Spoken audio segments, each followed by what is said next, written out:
সময়ের জন্য সঙ্গীত পরিবেশনে আসছেন মাওলানা জামিল কাজী।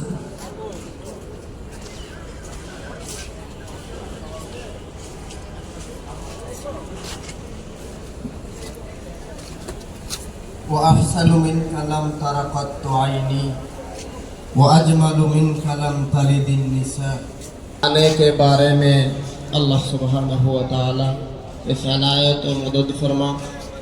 तो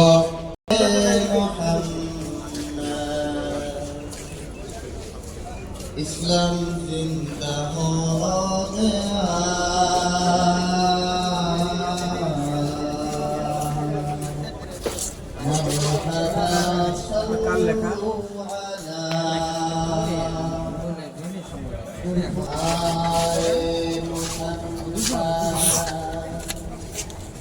इस्लाम जिंदा कुफर खत्म हो गया।